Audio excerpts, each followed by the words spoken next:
ये 52 से परे है, ये तत्व है, नाम नहीं है। पानी तत्व है, केवल नाम नहीं है। अग्नि तत्व है, नाम नहीं है। इसी प्रकार परमात्मा तत्व है, केवल नाम नहीं है। इसी प्रकार ज्ञान तत्व है, तत्व ज्ञान चाहिए, नाम नहीं। कि नाम जप के काम बन जाएगा, नहीं बनेगा। तो कबीर साहब नाम का खंडन करते हैं, जपने वाले नाम का। और कबीर साहब नाम की महिमा गाते हैं, तत्व नाम की, असली आत्म देव के नाम की। तो कह रहे तुमसे कहूं मैं नाम विचारी, ना वो ज्योत ना पुरुष ना नारी।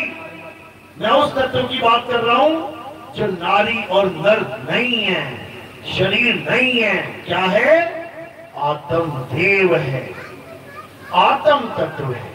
उसी तत्व को परम तत्व कहते हैं। बाकी सब तत्व नाशवान है। अविनाशी कौन सा तत्व है? आत्मा अविनाशी है।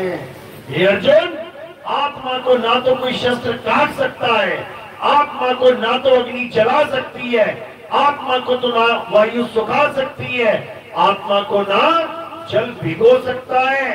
तो यही है असली परम तत्व। लेकिन आत्म ज्ञानी गुरु ना मिलने के कारण हमें मंत्रों वाला गुरु मिल जाता है, जपी गुरु मिल जाता है, तपी गुरु मिल जाता है। हमें सच्चा गुरु नहीं मिल पाता, क्योंकि हमें सच्चे गुरु का भेद ही नहीं पता। कौन है सतगुरु, कौन है सच्चा गुरु, पूरा गुरु क्या होता है? सोई गुरु पूरा कहावे, जो 2 अक्षर का भेद बतावे। एक छुड़ावे, एक लखावे, तब प्राणी निज घर को जावे। एक छुड़ावे यानी राम को पाना है तो राम राम राम राम राम जपना छोड़ दे। अल्लाह को पाना है तो अल्लाहु अल्लाहु अल्लाहु जपना छोड़ दे। वाहिगुरु को पाना है तो वाहिगुरु वाहिगुरु वाहिगुरु वाहिगुरु जपना छोड़ दे। गॉड को पाना है तो ये गॉड गॉड जपना छोड़ दे। तो करना क्या है? हे अर्जुन, जो अपनी आत्मा को जान लेते हैं, जो अपनी आत्मा को पहचान लेते हैं, वो मुझे प्राप्त कर लेते हैं। वो तत्व ज्ञानी संत, उनमें और मुझ में कोई भेद नहीं रह जाता। जो तू सो हम हो जाते हैं। ये तब होता है जब आपके जीवन में कोई भेदी गुरु आता है, जब आपके जीवन में कोई तत्वदर्शी संत आता है। तो क्या बोलते हैं गीता में अध्याय 4 34वां श्लोक? हे अर्जुन, अगर तुम सत्य को प्राप्त करना चाहते हो तो तुम ऐसे तत्वदर्शी संत की शरण में जाओ जो तुम्हें तत्वों का ज्ञान कराए, मंत्रों का नहीं। जो तुम्हें तत्व ज्ञानी बना दे, मंत्र ज्ञानी नहीं। जो तुम्हें तत्वों का भेद समझा दे कि असली तत्व क्या है, नकली तत्व क्या है, अखंड तत्व क्या है और खंडित तत्व क्या है, सत्य तत्व क्या है, असत्य तत्व क्या है। और फिर क्या करेगा? एक छुड़ाए, ये नकली माल छुड़वा देगा।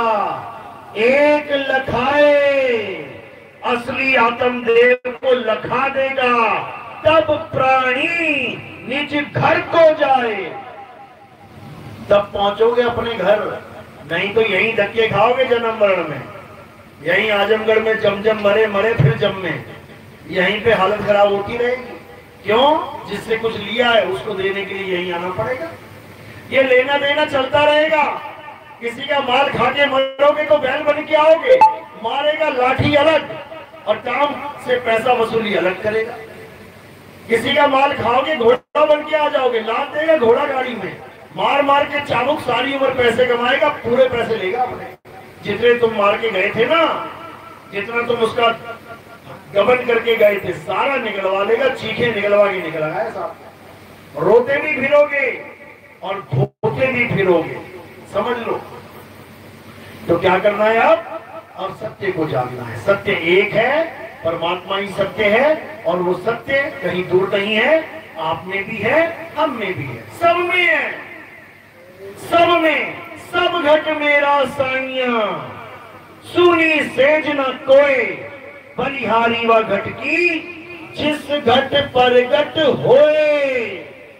बलिहार जाते हैं उस घट के जहां वो मालिक प्रकट हो जाता है। और तब प्रकट होता है जब आत्म ज्ञान हो जाता है। जब लगना चीनोगे आत्म, तब लगना मिली है परमात्म। आत्म चीने परमात्म चीने, संत कहावे सोए, और यह वेद काया से न्यारा, पूछे बिरला कोई। ये काया माया का खेल नहीं है वहां पे, ये काया वाया नहीं मिलेगी वहां पे।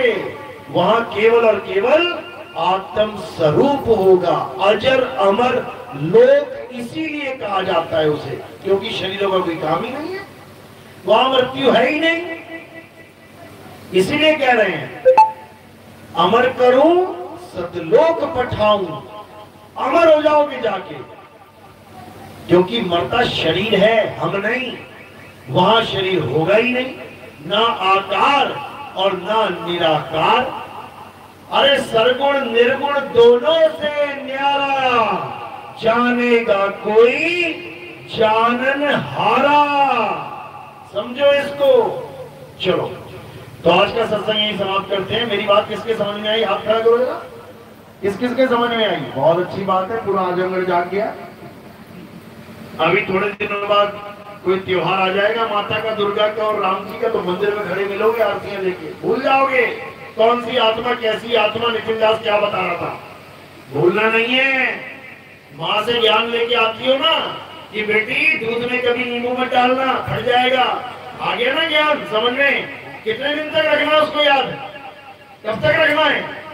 सारी उम्र तक। इसी प्रकार अगर आज जो ज्ञान समझ में आया है, कब तक समझ के रखना है इसको अपने पास? सारी उम्र तक। ये नहीं कि सत्संग था तो आत्मा आत्मा और चले गए तो पत्थर पत्थर। ये आत्मा से पत्थर में ट्रांसफर मत हो जाना।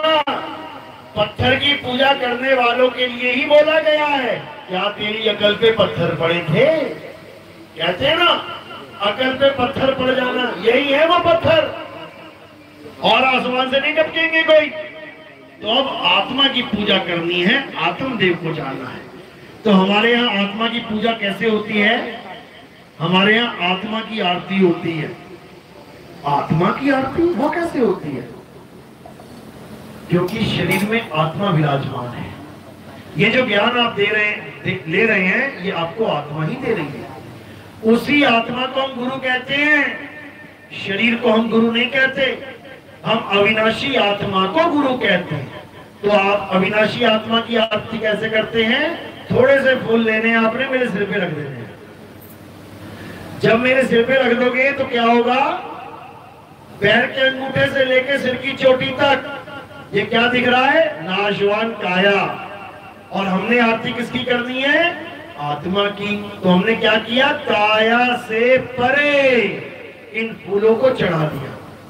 ये आत्मदेव के चरणों में समर्पित हो जाते हैं। तो फूल रखने हैं सिर के ऊपर, थाली को हाथ लगा के नमस्कार कर देना है। इसमें ज्योत जलती है। ज्योत का क्या इशारा होता है? अज्ञान से ज्ञान की तरफ चले जाना। अंधकार है अज्ञान और ज्योत है प्रकाश, ज्ञान।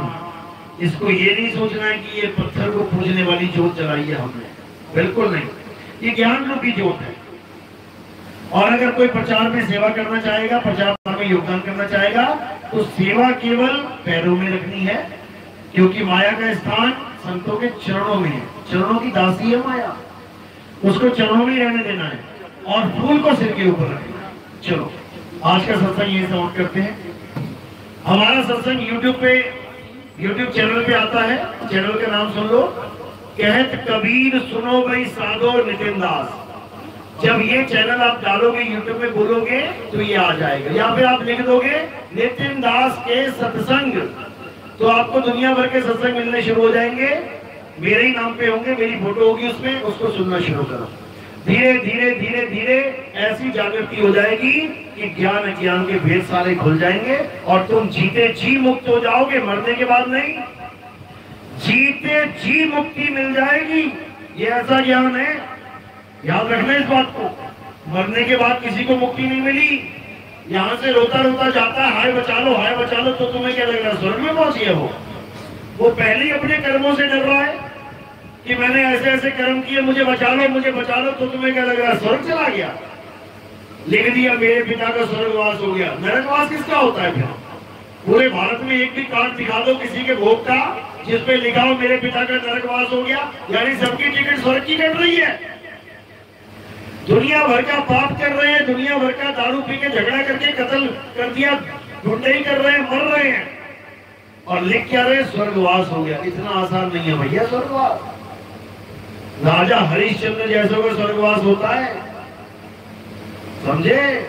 नहीं तो एक एक कर्म का हिसाब होता है। चलो बोलिए परमपिता परमात्मा की।